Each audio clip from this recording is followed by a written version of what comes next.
What's going on in America today? Why are we over our heads in debt? Why can't the politicians bring debt under control?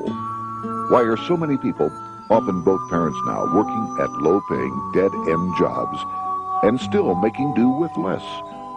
What's the future of the American economy and way of life?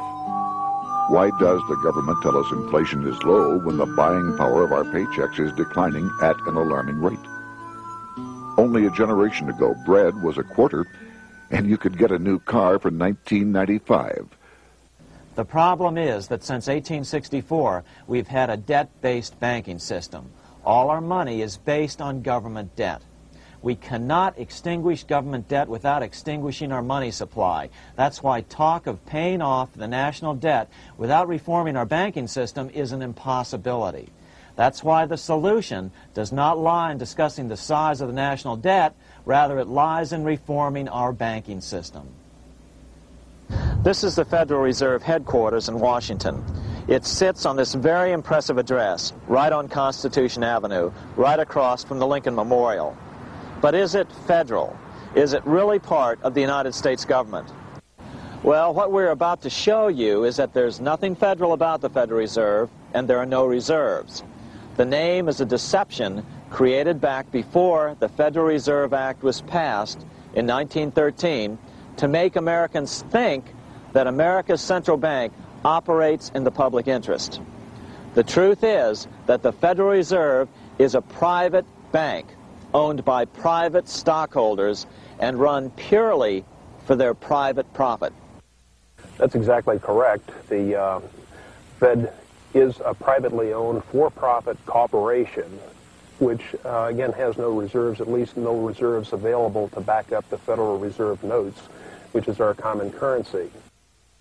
Oh, absolutely. The Federal Reserve is neither federal and has doubtful reserves. It's a private bank that is owned by member banks. And it was chartered under the guise of deceit by an act of Congress in 1913. If there's still any doubt whether the Federal Reserve is a part of the U.S. government, check your local telephone book. In most cities, it is not listed in the blue government pages. It is listed in the business white pages right next to Federal Express, another private company. But more directly, U.S. courts have ruled time and time again that the Fed is a private corporation. Why can't Congress do something about the Fed? Most members of Congress just don't understand the system, and the few who do are afraid to speak up. For example, initially a veteran congressman from Chicago asked us if he could be interviewed for this video. However, both times our camera crew arrived at his office to do the interview, this was all we were able to film. The congressman never appeared, and eventually decided he no longer wanted to participate. But a few others in Congress have been bolder over the years. Here are 3 quick examples. In 1923, Representative Charles A. Lindbergh, a Republican from Minnesota, and father of the famed aviator Lucky Lindy, put it this way: the financial system has been turned over to the Federal Reserve Board. That board administers the finance system by authority of a purely profiteering group. The system is private, conducted for the sole purpose of obtaining the greatest possible profits from the use of other people's money. One of the most outspoken critics in Congress of the Fed was the former chairman of the House Banking and Currency Committee during the Great Depression years. Lewis T. McFadden, Republican of Pennsylvania, said in 1932, "We have in this country one of the most corrupt institutions the world has ever known. I refer to the Federal Reserve Board. This evil institution has impoverished the people of the United States and has practically bankrupted our government. It has done this through the corrupt practices of the moneyed vultures who control it." Senator Barry Goldwater was a frequent critic of the Fed. Most Americans have no real understanding of the operation of the international moneylenders. The accounts of the Federal Reserve System have never been audited. It operates outside the control of Congress and manipulates the credit of the United States. The Federal Reserve really even though it is not part of the federal government, it is more powerful than the federal government. It's more powerful than the president, the Congress, and the courts. Now, a lot of people challenge me on that, but let me prove my case. The Federal Reserve determines what the average person's car payment is going to be, what their house payment is going to be, and whether they have a job or not. And I submit to you that that's total control. And the Federal Reserve is the largest single creditor of the United States government. What does Proverbs tell us? The borrower is servant to the lender.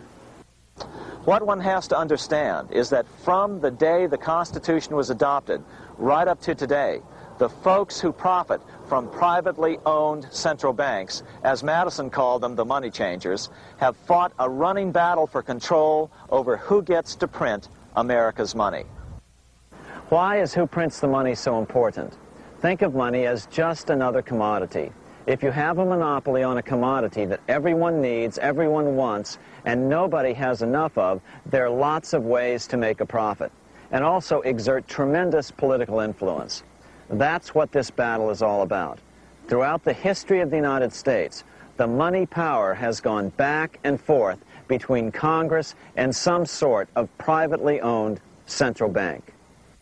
The Founding Fathers knew the evils of a privately owned central bank. First of all, they had seen how the privately owned British central bank, the Bank of England, had run up the British national debt to such an extent that Parliament had been forced to place unfair taxes on the American colonies. In fact, as we'll see later, Ben Franklin claimed that this was the real cause of the American Revolution. Most of the Founding Fathers realized the potential dangers of banking and feared bankers' accumulation of wealth and power. Jefferson put it this way: I sincerely believe that banking institutions are more dangerous to our liberties than standing armies. The issuing power should be taken from the banks and restored to the people to whom it properly belongs. That succinct statement of Jefferson is, in fact, the solution to all our economic problems today. It bears repeating. The issuing power should be taken from the banks and restored to the people to whom it properly belongs. James Madison, the main author of the Constitution, agreed. Interestingly, he called those behind the central bank scheme money changers.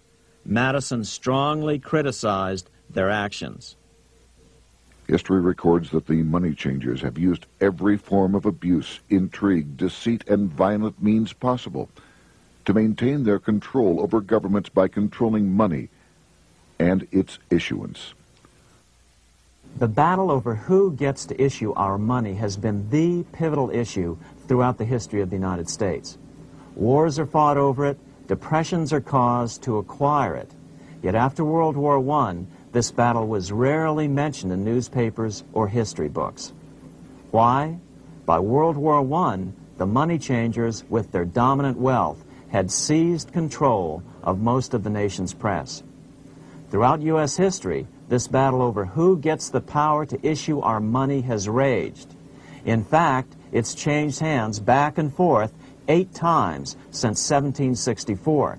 Yet this fact has virtually vanished from public view for over 3 generations behind a smokescreen emitted by Fed cheerleaders in the media.